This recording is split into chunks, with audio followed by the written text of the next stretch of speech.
हम सब के ऑफिस या शायद परिवार में भी कोई ना कोई ऐसा इंसान जरूर होता है ना? वो जो नैतिकता और हार्ड वर्क पे एकदम लंबे लंबे भाषण देता है। हाँ बिल्कुल, हर जगह होते हैं ऐसे लोग। और उनके पास दुनिया की हर समस्या का समाधान भी होता है। लेकिन जैसे ही कोई असल काम करने की बारी आती है ना, मतलब कोई भारी सामान उठाना हो या कोई मुश्किल प्रोजेक्ट पूरा करना हो, तो वो इंसान अचानक से कहीं गायब हो जाता है। बिल्कुल, एकदम हवा हो जाते हैं वो लोग। हाँ, तो आज की हमारी जो चर्चा है ना, वो एक बहुत ही चुभने वाले सवाल पर है। सवाल ये है कि हमारा समाज आखिर ऐसे ही लोगों को इतना प्रमोट क्यों करता है? सच कहूँ तो ये कोई नई समस्या तो बिल्कुल नहीं है, लेकिन आज हमारे पास जो स्रोत है ना, वो इसे एक बहुत ही दिलचस्प और गहरे नजरिए से देखते हैं। आज की हमारी इस चर्चा में या इस डीप डाइव में हम the mirage of high ideals grounding social reality के अंशों का विश्लेषण कर रहे हैं। जो कि बहुत ही कमाल का टेक्स्ट है। एकदम। और ये मुख्य रूप से हिंदी साहित्य के दिग्गज श्रीलाल शुक्ल जी की एक मशहूर और काफी तीखी व्यंग्यात्मक कहानी है, कुछ जमीन में कुछ हवा में, उस पर आधारित है। सही कहा। और आज हमारा जो मिशन है ना, वो यही समझना है कि ये साहित्य कैसे हमारे समाज की एक बहुत गहरी खाई को जागर करता है। वो खाई जो उन लोगों के बीच है जो जमीनी हकीकत की धूल और कीचड़ से जुड़े हैं, और उन लोगों के बीच जो केवल मतलब हवाई बड़ी बड़ी आदर्शवादी बातें करते हैं। जी बिल्कुल। और अगर हम इस कहानी के मूल संदेश को देखें ना, तो ये साफ हो जाता है कि श्रीलाल शुक्ल जी ने ये रचना केवल हमें हंसाने के लिए नहीं लिखी है। हाँ, हास्य तो बस एक टूल है। सही कहा। हास्य तो बस एक चाशनी है जिसके अंदर एक बहुत ही कड़वी दवा छिपी है। इसके जरिए उन्होंने समाज की उस मानसिकता की चीर-फाड़ की है जहां लोग असलियत से पूरी तरह कट चुके हैं। वो अपने ही बुने हुए खोखले आदर्शों के एक बुलबुले में जी रहे हैं। मतलब एक अलग ही दुनिया में है वो। बिल्कुल। ये कहानी एक तरह से हमारे समाज का बहुत ही सटीक एमआरआई स्कैन है, जो साफ दिखाता है कि अंदर बीमारी कहाँ है। तो चलिए इसे थोड़ा विस्तार से समझते हैं, क्योंकि ये जो जमीन और हवा का वैचारिक विभाजन है ना, ये कॉन्सेप्ट मुझे बहुत ही पावरफुल लगा। स्रोत समाज को बहुत ही साफ तौर पर दो हिस्सों में बांटते हैं। एक तरफ वो लोग हैं जो जमीन से जुड़े हैं। हाँ, जमीनी लोग। हाँ, मतलब इसका सीधा सा अर्थ है कि वो जानते हैं कि पसीना क्या होता है, असफलता क्या होती है, और रोजमर्रा की जिंदगी का संघर्ष असल में कैसा दिखता है। उन्हें पता है कि कोई भी काम करने में हाथ गंदे होते ही हैं। और दूसरी तरफ वे लोग हैं जो हवा में रहते हैं, मतलब वास्तविकता से कोसों दूर। वो केवल अपनी कल्पनाओं में गुर्ते लगाते रहते हैं। हाँ, हवाई बातें। बिल्कुल। और अगर मैं इसे आज के समय के हिसाब से समझाऊं ना, तो मुझे एक एनालॉजी याद आ रही है। ये ऐसा है जैसे कोई व्यक्ति एक गगनचुंबी इमारत, मतलब एक बहुत बड़ी बिल्डिंग बनाने का दावा कर रहा हो, लेकिन उसने नींव में यानी जमीन में एक ईंट भी ना रखी हो। अरे वाह, ये काफी सटीक उदाहरण है ना?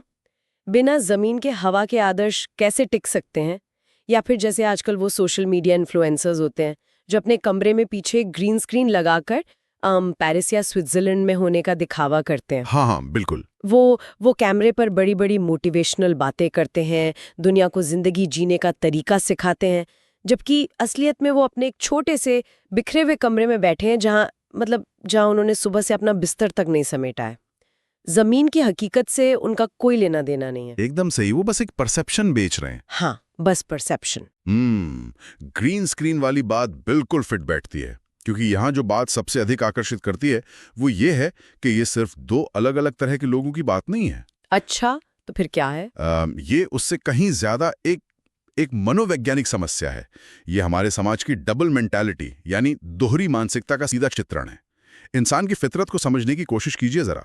जमीन खुरदरी होती है, वहां काम करना पड़ता है, वहां लोग आपसे सवाल पूछ सकते हैं। हाँ, मेहनत लगती है। बिल्कुल। और जमीन पर आपसे गलतियां भी होती हैं। इसके विपरीत हवा में रहना बहुत सुरक्षित है, बहुत आरामदायक है।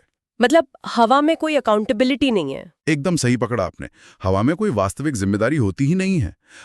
जब आप सिर्फ बातें कर रहे होते हैं ना, तो आपको कोई फेल नहीं कर सकता। हाँ, बातों में कौन फेल होता है? श्रीलाल शुक्ल जी इसी मानसिकता को पकड़ते हैं। वो दिखाते हैं कि इंसान जमीन की कठोरता और और संघर्ष से बचना तो चाहता है, लेकिन वो उस संघर्ष से मिलने वाले फल को या उस सम्मान को छोड़ना नहीं चाहता।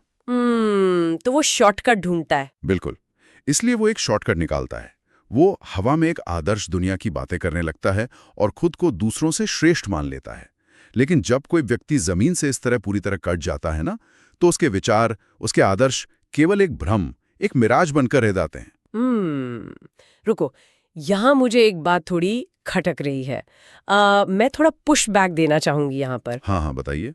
मतलब क्या हम इस चीज को कुछ ज्यादा ही नेगेटिव नजरिए से नहीं देख रहे?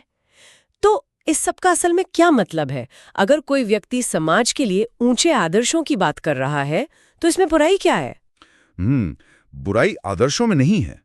बुराई मतलब हमें समाज में विजन रखने वाले लोग तो चाहिए ही ना, जो हमें बेहतर बनने के लिए प्रेरित करें।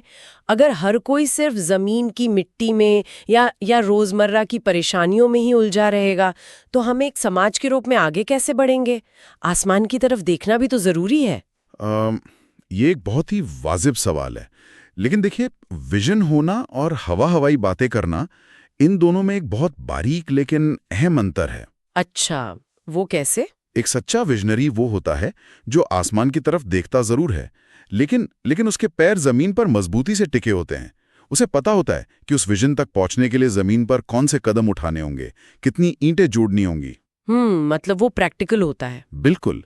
लेकिन जिन हवा वाले लोगों की बात इन स्रोतों में हो रही है ना, वो विजनरी नहीं है, वो एस्केपिस्ट हैं, वो यथार्थ से भाग रहे हैं। अच्छा, तो वो आसमान की बातें इसलिए नहीं कर रहे क्योंकि उन्हें वहां जाना है, बल्कि इसलिए कर रहे हैं ताकि उन्हें जमीन पर काम ना करना पड़े। एकदम सही। वो सिर्फ नीचे वालों को देखकर ये ज्ञान देते हैं कि अरे तुम लोग सही तरीके से काम नहीं कर रहे, बिना ये जाने कि नीचे वाले किन चुनौतियों का, किन परेशानियों का सामना कर रहे हैं। ये तो बहुत ही फ्रस्ट्रेटिंग है ना? और इस दूरी से एक बहुत ही भयंकर असंवेदनशीलता पैदा होती है, और यही असंवेदनशीलता फिर एक खतरनाक व्यवहारिक रूप ले लेती है। ये हवा में रहने वाले लोग केवल अलग थलग अपने कमरों में नहीं बैठे हैं। हाँ, वो बाहर भी तो आते हैं। बिल्कुल, ये सक्रिय रूप से समाज की दिशा को, हमारी नीतियों को और हमारे सोचने के तरीके को प्रभावित करने का प्रयास कर रहे हैं। और यहीं से अवसरवाद का वो खेल शुरू होता है जो इस चर्चा को और भी गंभीर बना देता है। हाँ, और स्रोतों में जब हम इन हवा में रहने वाले लोगों के असल व्यवहार को देखते हैं ना, तो एक बहुत ही कड़वी सच्चाई सामने आती है। समाज में ऐसे लोगों की तादाद किसी महामारी की तरह बढ़ रही है। एकदम सही शब्द इस्तेमाल किया आपने, महामारी। मतलब जो बिना कोई वास्तविक मेहनत किए, बिना पसीना बहाए, रातों रात प्रसिद्धि, सम्मान और पावर पाना चाहते हैं, ये लोग सार्वजनिक मंचों पर खड़े होकर नैतिकता के इतने भारी भरकम भाषण देते हैं ना कि आप भावुक हो जाएं। बिल्कुल, एकदम इमोशनल कर देते हैं। हाँ, लेकिन अगर आप इनके निजी जीवन का पर्दा उठाकर देखें ना, तो उनका उन आदर्शों से दूर दूर तक कोई नाता नहीं होता। राजनीति और कॉर्पोरेट दुनिया इसका सबसे बड़ा उदाहरण है। बिल्कुल, मुझे तो ये उन कॉर्पोरेट सीईओज की तरह लगते हैं जो बड़े से स्टेज पर खड़े होकर कहते हैं, हमारी कंपनी एक परिवार है, हम एम्पैथी और वैल्यूज पर चलते हैं। हाँ, और फिर अगले ही दिन एक जूम कॉल पर अपने 1000 कर्मचारियों को एक झटके में नौकरी से निकाल देते हैं। दिखावा और अवसरवाद अपने चरम पर है। आपने बिल्कुल सही नब्ज पकड़ी है।